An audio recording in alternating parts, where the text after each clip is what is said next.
For centuries, there was one official path towards God, and man's guide on that path was the Pope, an idea which the Reformation rejected.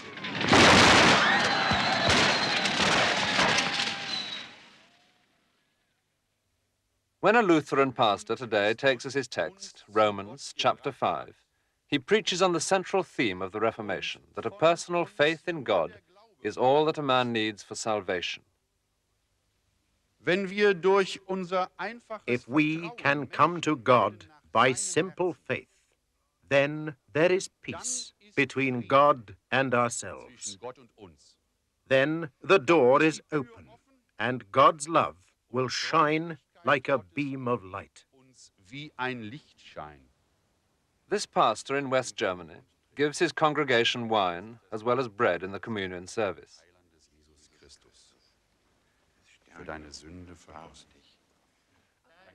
And he lives a normal family life with his wife and 3 children. Such behavior, perfectly familiar to modern Protestants, would have caused cries of scandal and heresy in the old Europe dominated by Rome, the Europe which was to be shaken when an obscure monk made an act of protest at this church door in Wittenberg one day in 1517. His protest was triggered by an event in the nearby town of Jüterbog. A contemporary described the arrival here of a man who preached on the Pope's behalf. All the priests, monks, councilmen, teachers, pupils, men, women, maids and children went to meet him singing in solemn procession with flags and candles. The bells tolled, and when he entered the church, the organ played. Even God himself could not have been welcomed and received more beautifully. The preacher who was received with such pomp and ceremony that day in Jüterbog offered the congregation, here in this church, what seemed a wonderful spiritual bargain. For a small down payment, he told them, they could escape punishment in purgatory for their sins. When they died, they could go straight to heaven. They could even buy the same benefit for friends and relations who had already died. And this distinctly commercial transaction was offered to them on the authority of the Pope himself. Many such preachers were traveling to raise money for the Pope, but the people of Jüterbog were being offered Rome's bargain by Johann Tetzel, the friar who was the most skillful of all the Pope's salesmen. Tetzel traveled with a big chest like this one, and the chest was the centerpiece of his performance. Into it went the people's money, and out of it came what he was selling: indulgences, scraps of printed parchment with the Pope's seal and with a space left free for people's name to be written in when they'd bought it. Tetzel's sales pitch included a vivid description of people's dead fathers and mothers roasting in the flames, crying out for release. And he ended with a famous jingle. He would say, "As soon as the coin in my big chest rings, a soul from purgatory springs." It seems that he even told people that this document was powerful enough to save someone who had raped the mother of Jesus himself, the Virgin Mary. And it was details such as that which led Tetzel's visit here to Jüterbog to become notorious, when some of his well-satisfied customers had walked the 25 miles home to their own town, Wittenberg.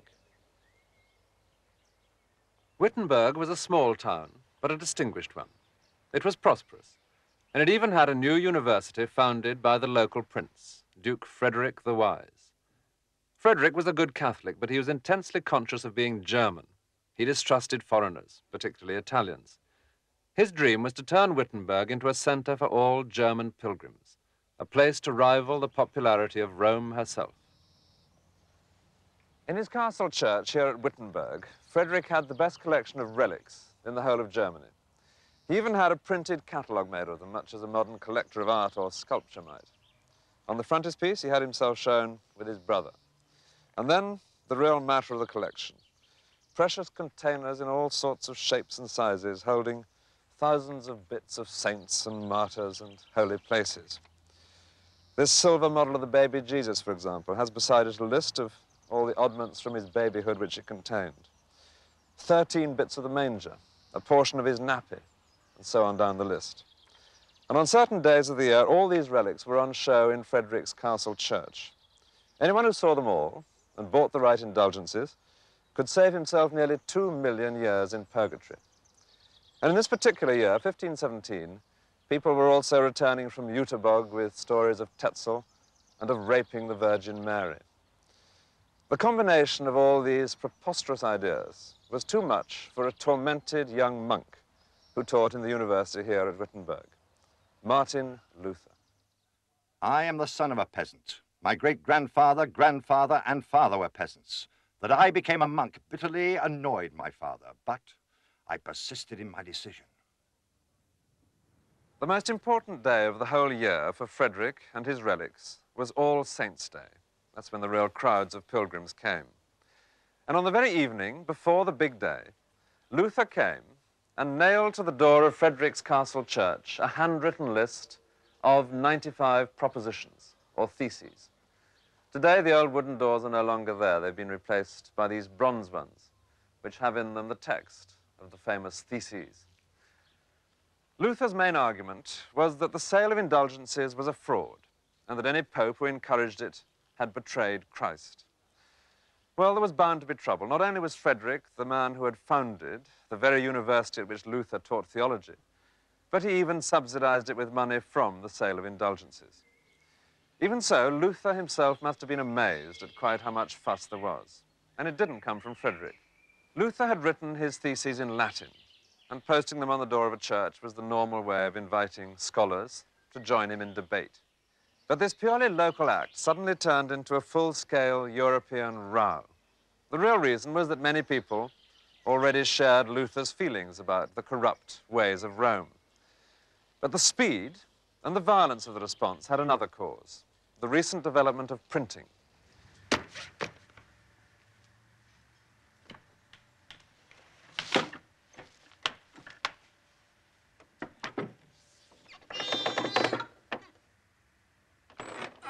A printing museum in the German town of Mainz commemorates the invention of printing by Johann Gutenberg in about 1450. Gutenberg used his press for the slow and expensive business of producing printed pages which could rival the perfection of manuscripts.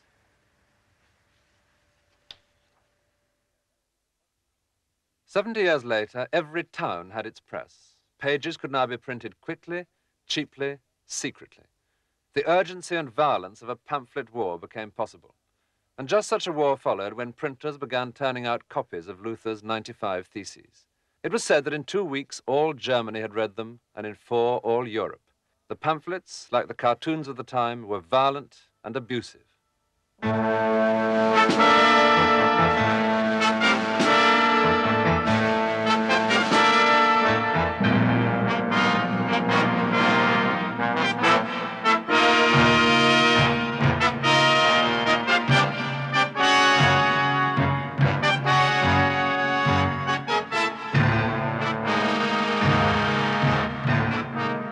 The Pope and his friars might be satirized as the devil's bagpipes. But the Pope had what until now had always been the ultimate weapon. He excommunicated Luther, and the books of the heretic monk were burnt in Rome. But this time the Pope's weapon misfired. Hearing that Luther's books had been burnt in Rome, the students and the teachers of Wittenberg University marched out of town singing a Te Deum, and then they burnt all the old books of papal law and of medieval theology. As a climax, Luther himself came and threw on the flames the document which had arrived from the Pope excommunicating him. It was all very exciting and highly unusual. Until now, the Pope could have expected a prince or a university to hand over an excommunicated heretic. And if Frederick had sent Luther to Rome, Luther himself would certainly have gone into the flames. But Frederick was protecting his star lecturer, and Wittenberg was turning its heretic into a hero. So much, it seemed, for the Pope. But there was one other supreme authority above both Frederick and Wittenberg, and this time a German authority, the Emperor Charles V. I speak Italian to women, French to men, Spanish to God, and German to my horse. Charles's many languages reflected the vast areas of Europe over which he ruled. Spain, southern Italy, parts of France. But the most troublesome of his territories was the one over which he'd been elected emperor, his German Empire, known as the Holy Roman Empire.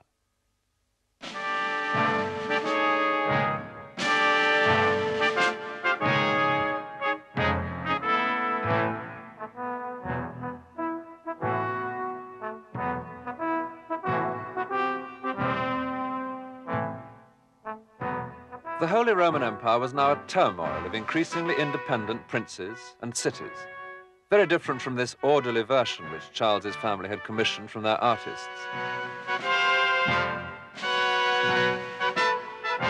The princes who made up the Holy Roman Empire were supposed to be obedient both to Christ and the emperor.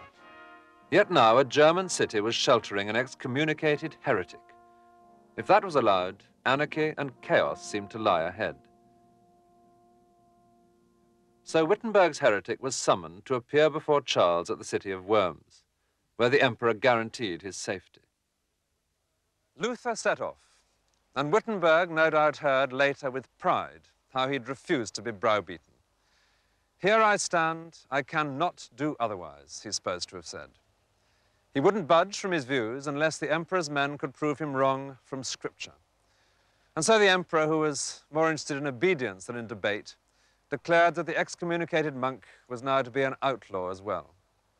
And then, the very next thing that Wittenberg heard, a shocking piece of news. Their hero had vanished. He'd been kidnapped. Once Luther had left Worms under the emperor's safe conduct, it was the duty of every German to seize him as an outlaw. And as he was bumping along in his cart, armed men rode up and carried him off to this castle. It wasn't the disaster it seemed. The castle, known as the Wartburg, belonged to Frederick the Wise. Here Luther stayed in hiding for more than a year, disguised as a young nobleman, Squire George. And Squire George used his enforced leisure to begin a mighty task. In the incredibly short time of 3 months, in this room, Luther completed his translation of the whole New Testament. It would be hard enough work for most of us just to copy it out in that time. But he translated it, and he didn't even have a dictionary here with him. He just had the Greek and the Latin texts. There had been German translations of the Bible before, but they'd been dusty, scholarly affairs. What was new about Luther's was that he had a genius for words, and he believed in using ordinary words. It's no good, he said, going back to old dictionaries to look for words. We must ask the housewife in her kitchen, children in the streets, the common man in the marketplace. When Luther's New Testament was printed, it had large woodcuts, but only in the last book, Revelation, because that was where there was a chance of satirizing the Pope in the form of the Scarlet Woman of Rome, the whore of Babylon. In this copy, she has an ordinary crown, but in the very first edition, she'd even been wearing the triple tiara, the crown that was characteristic of the Pope himself. Well, that proved too much even for the Protestant princes. They thought it was a little too near the knuckle. And so the printer was ordered to reduce it to an ordinary crown, remove the top 2 tiers in all the later editions. But the important fact was that the Bible, with its stories, its ideas, its illustrations, was now to become a familiar part of every Protestant home.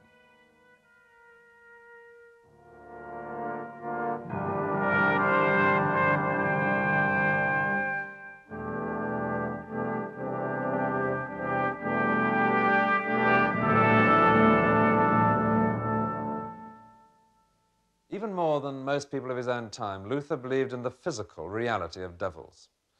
"I have," he said, "2 devils who keep a close watch on me, and are very purposeful devils." In fact, the most famous story connected with this room was of how the devil one day was so purposeful in distracting Luther as he worked away at the table, that Luther, in exasperation, finally flung his pot of ink at him. And for centuries, pilgrims were shown a great stain of ink on the wall here. Unfortunately, they all wanted to take away a relic of the great man, so they licked their thumbs, pressed them against the ink. And so, year after year, right up till 1930, it was found necessary to replaster the entire wall and to splash it once more with good, fresh ink. Today, we prefer the bare bones of legend.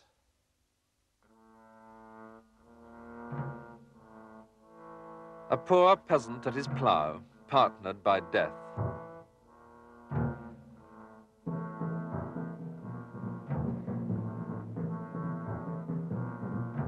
There had often in the past been peasant uprisings in Germany, but now the oppressed were given new heart by Luther's own stand against authority, and by finding in the Bible that God is often against proud rulers and on the side of the poor.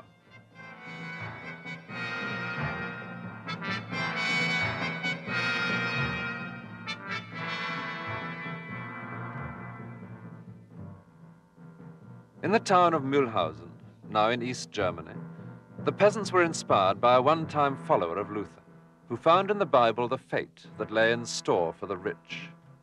The eternal living God has commanded that you be pushed from your chair with the power that is given us. You are unprofitable to Christendom. The scriptures say that your nest is to be torn out and destroyed. Das Volk wird frei werden. The people will be free. On the walls of this museum at Mühlhausen, there are quotations which one would expect to come from Marx or Lenin. They come from Thomas Müntzer, who believed that the reign of Christ on earth would only begin when the poorest classes, untainted by wealth and power, had overthrown their masters.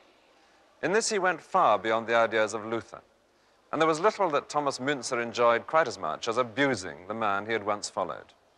That soft, living lump of flesh at Wittenberg was only one of his favorite names for Luther.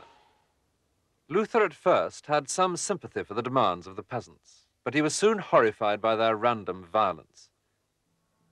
He wrote a pamphlet with the provocative title, Against the Murderous and Thieving Hordes of Peasants. Let anyone who can smite, slay, and stab, remembering that nothing can be more devilish than a rebel. It is just as when one must kill a mad dog.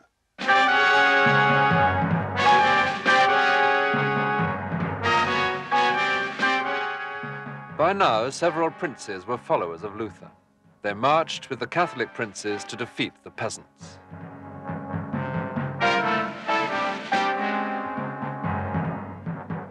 There were terrible reprisals. It was said that 100,000 peasants died in an orgy of aristocratic revenge. It was a brutal retaliation.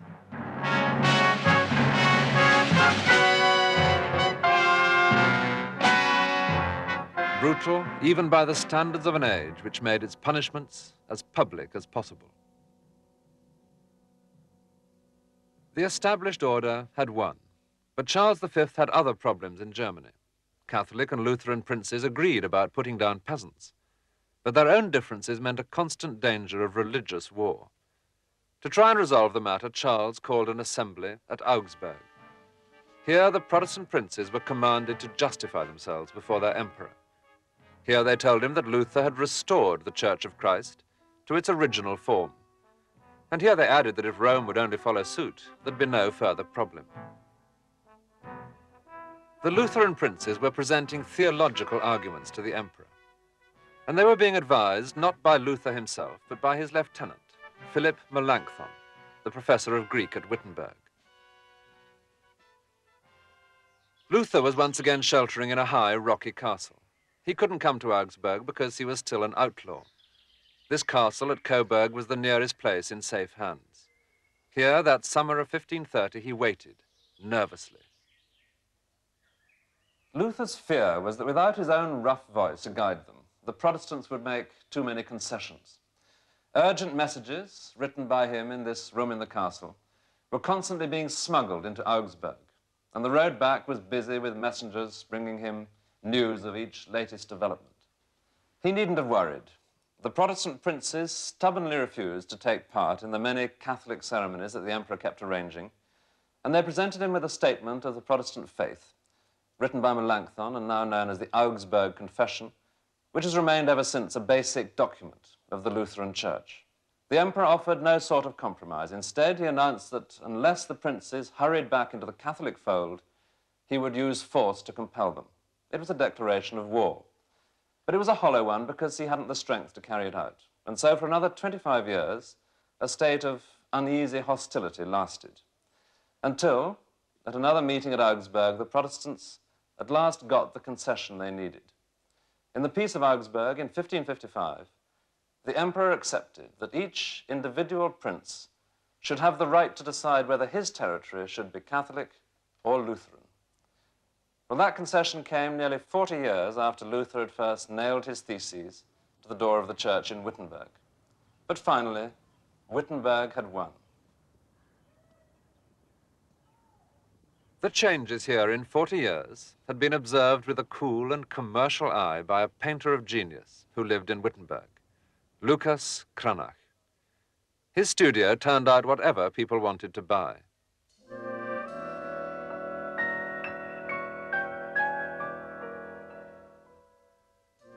That included almost a production line in rather chilly nudes for rich collectors.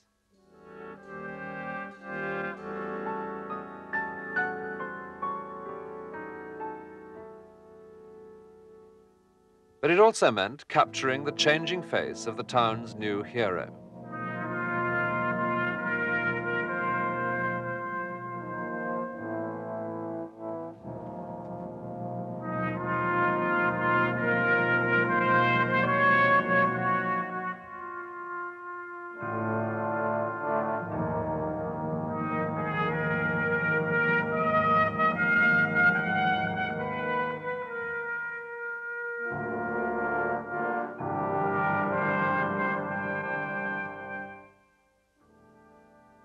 For Lutheran churches, Cranach's studio provided altarpieces, often reflecting a new sense of intimacy with God. Among the guests at this Last Supper, Melanchthon sits beside the host. Luther is placed one away from Jesus on the other side, and other apostles were well-known Wittenberg characters. There was an air of freedom about divine matters in Wittenberg, but it was a freedom which Luther himself, in the early years, had to take a firm hand in controlling.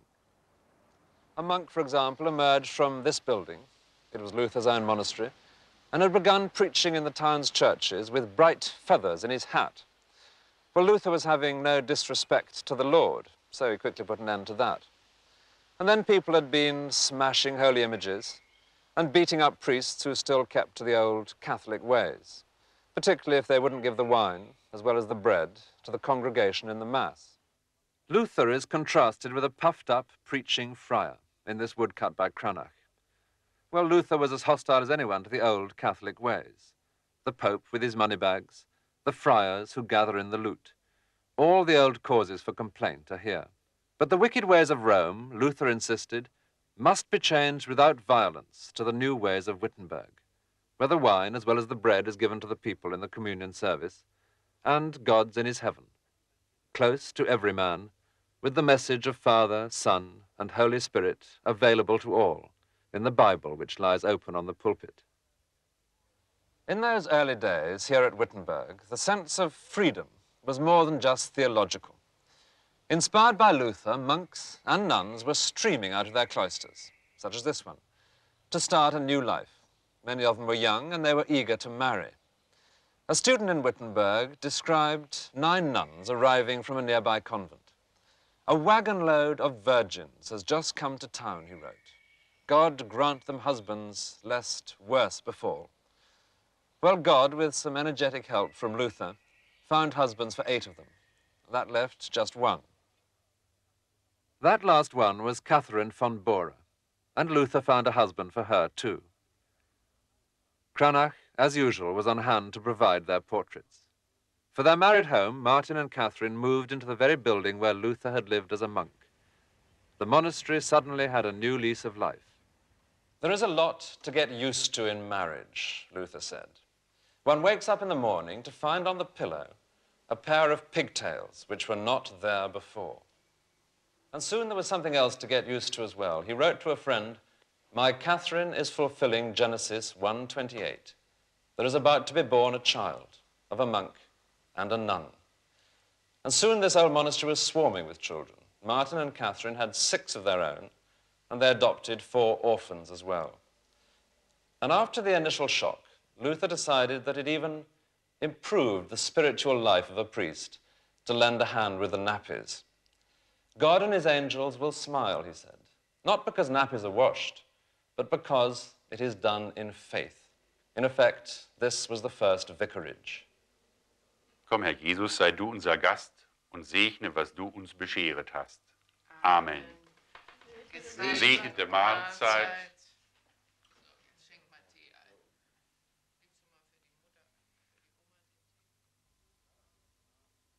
Matthew, Mark, Luke, and John stone the unfortunate Pope.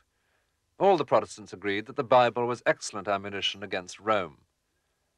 But a Protestant prince, Philip of Hesse, was appalled to hear that the reformers even disagreed among themselves about what the Bible said. To resolve their differences, he summoned a conference in 1529 at his castle of Marburg. The two most important guests were Luther and the man who had emerged as the leader of a separate reformation in Switzerland, Ulrich Zwingli. Tradition has it that the debate took place in this room in 4 sessions over a Saturday and a Sunday, much like a modern weekend conference of experts.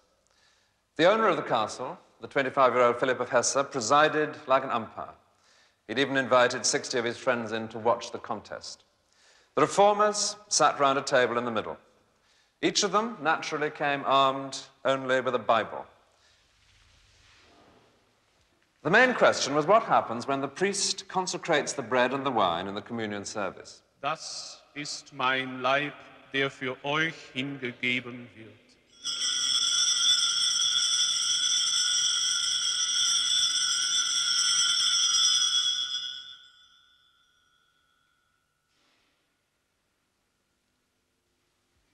Mein Blut, das für euch und für alle vergossen wird zur Vergebung der Sünden.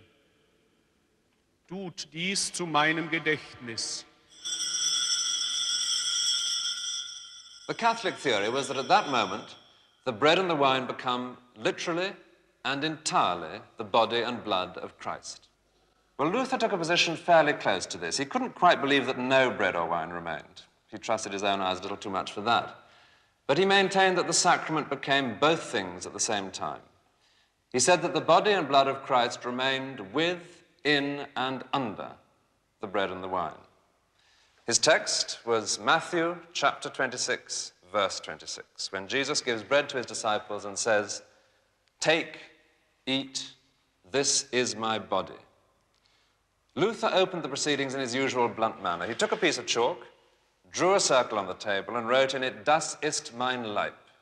This is my body. That was what the Bible told him, and that was good enough for him. Well, then it was Zwingli's turn. He insisted that the bread never became the actual body of Christ. It merely represented it in a sacred metaphor. And he turned to John chapter 6, verse 63. "The Spirit alone gives life. The flesh is of no avail." Each man stuck to his text, tempers rose, each accused the other of obstinacy and prejudice. Everyone agreed that all truth was in the Bible, but it was becoming painfully clear that the Bible was what you made of it. Marburg provided a vivid glimpse of the Protestant future. The question of holy images was another on which Luther and Zwingli disagreed. Under the influence of Zwingli, Protestant mobs would soon be on the rampage, smashing statues and paintings in many of the old Catholic churches of Europe. The first destruction of images took place in Zwingli's town of Zurich.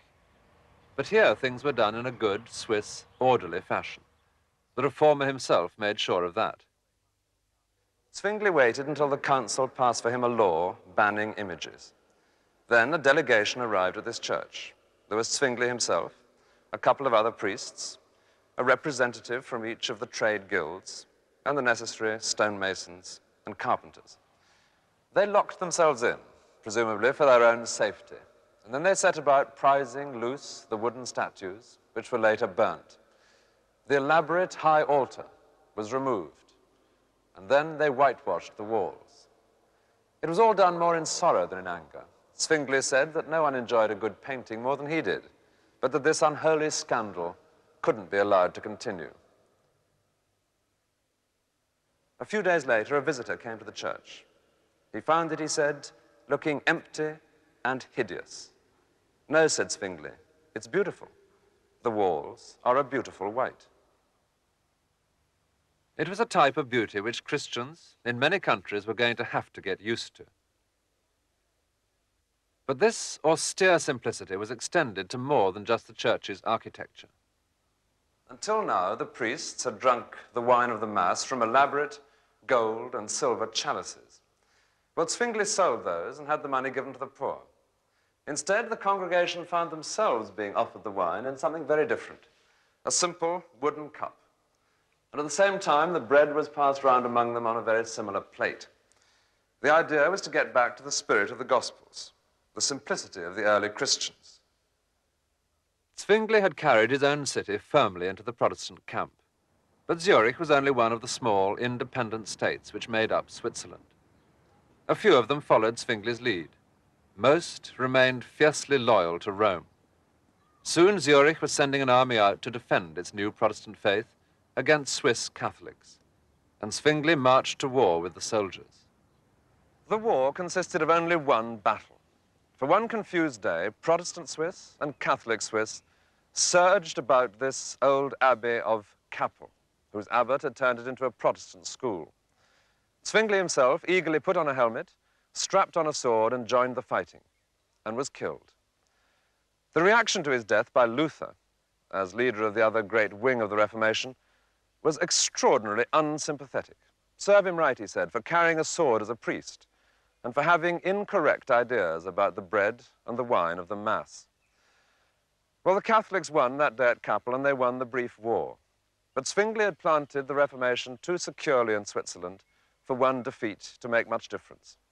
And soon the Swiss Federation was to be joined by a powerful new member, Geneva.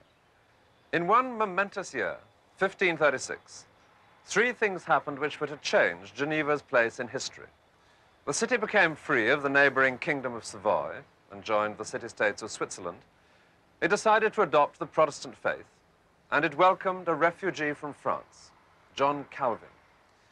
Calvin created in Geneva what many of his contemporaries regarded as the perfect working model of a Christian city.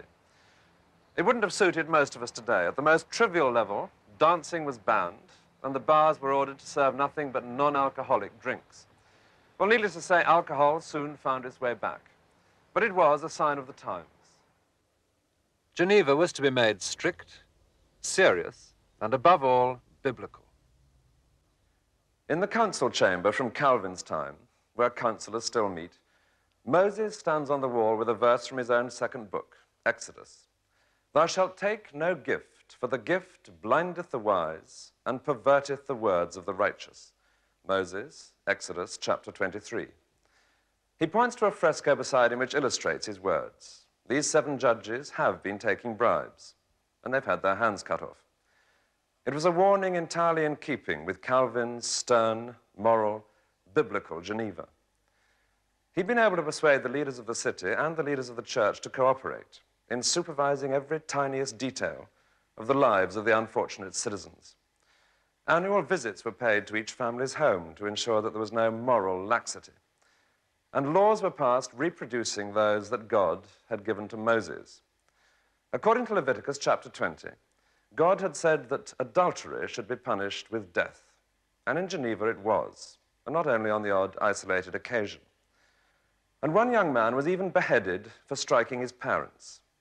He defended not only against his father and his mother, but against Exodus chapter 21, which specified death for precisely that crime.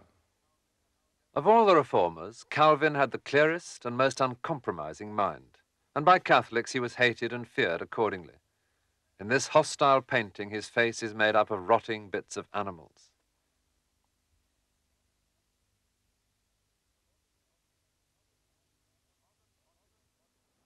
A modern monument to the reformers in Geneva rightly makes this city seem the real center of the Reformation.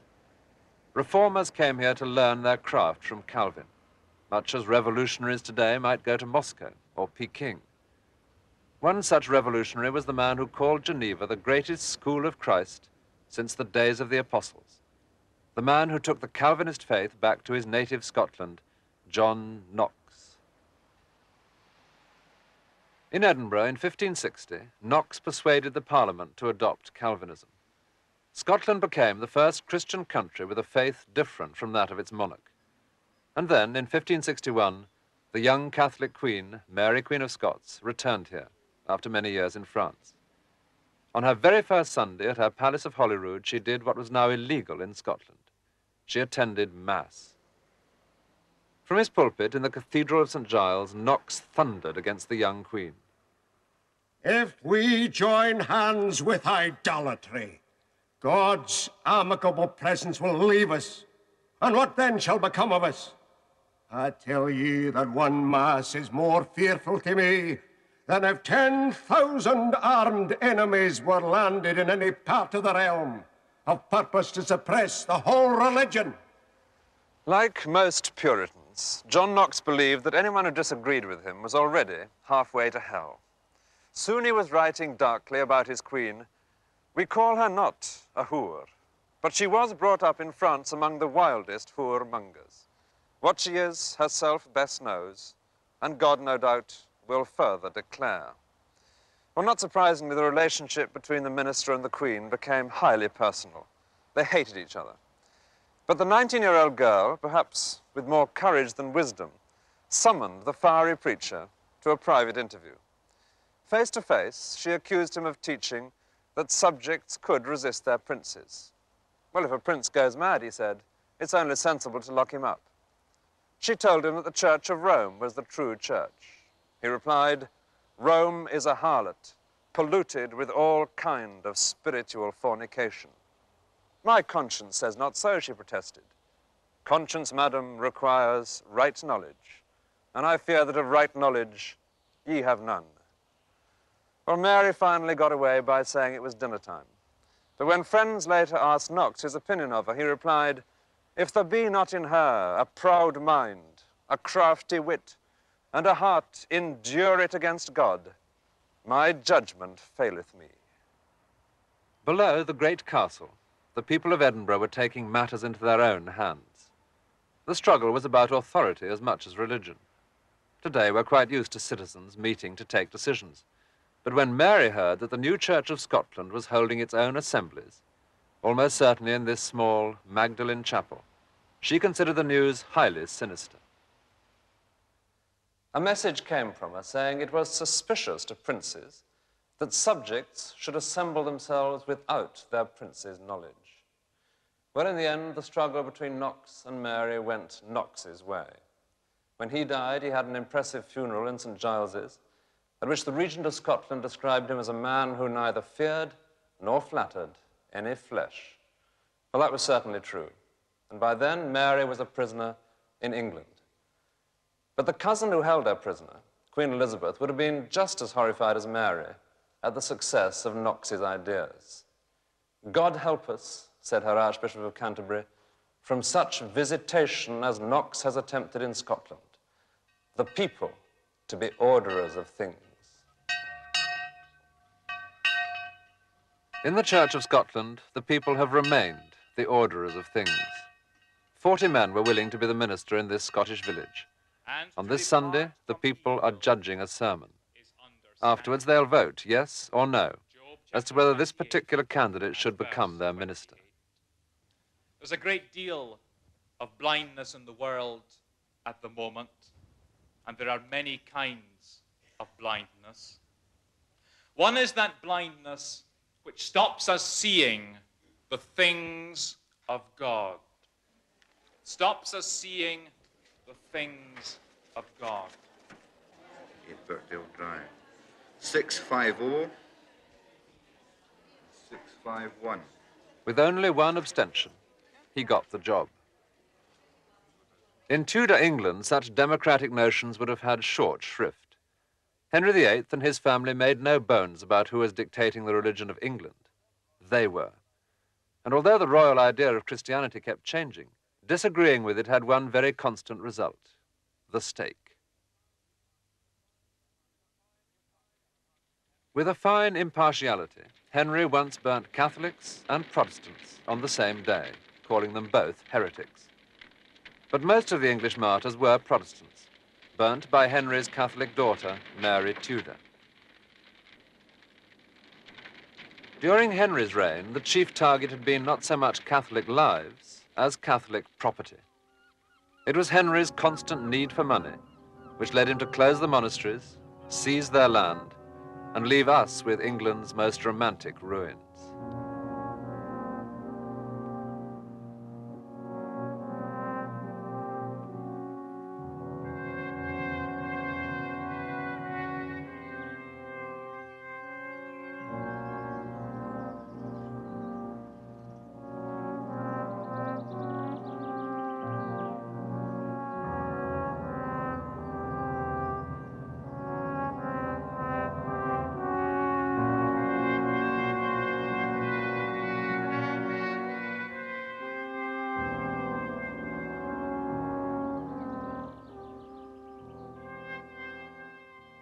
The abbeys fell into ruins because the men who bought them from the king wanted only the land on which they stood or the stone of which they were built.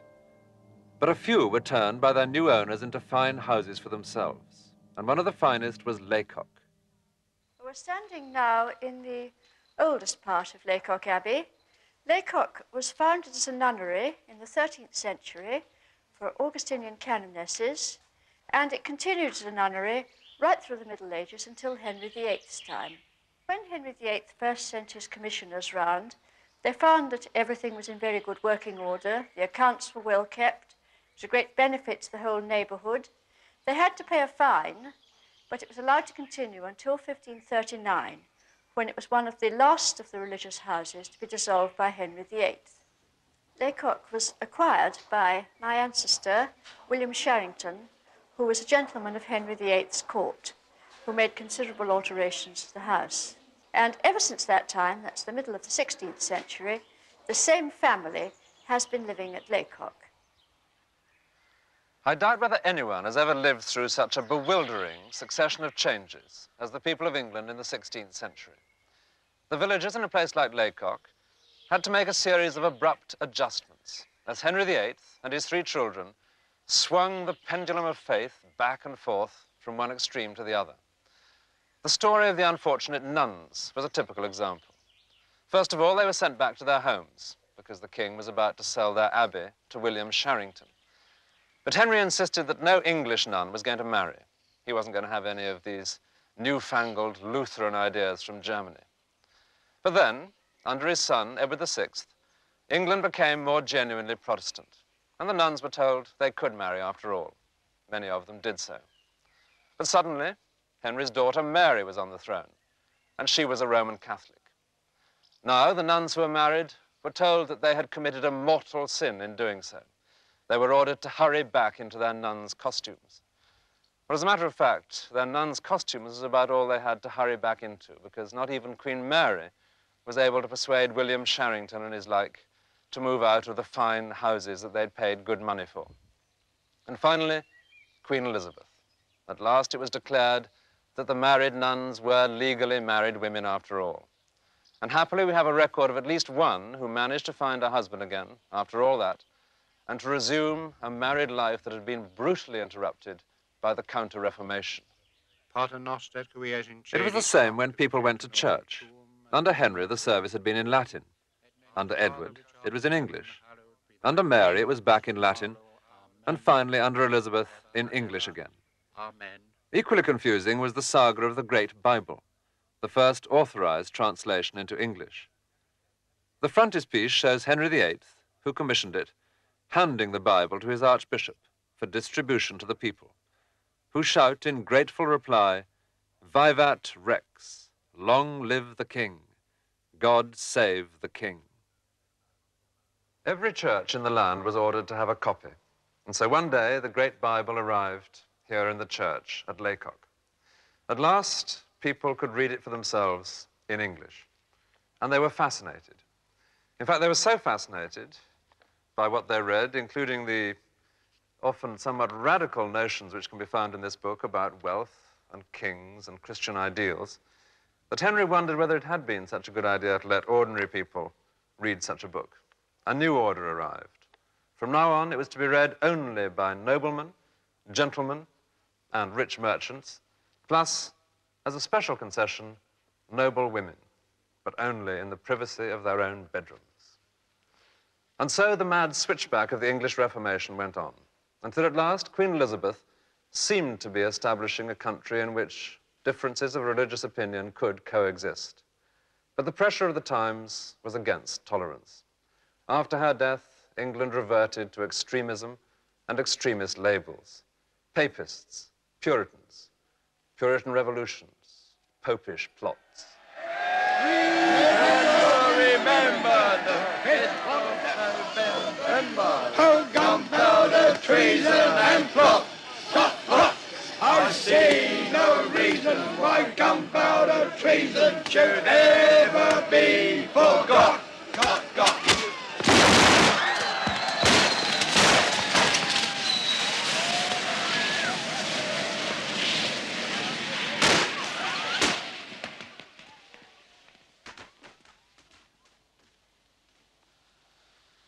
4 centuries can add a coating of romance to anything. Ruined abbeys look attractive. Abbeys turned into country houses look attractive. In such a setting, it's easy to think of the Reformation as something that happened long ago, something on which the dust of battle and controversy has long since settled. But it hasn't.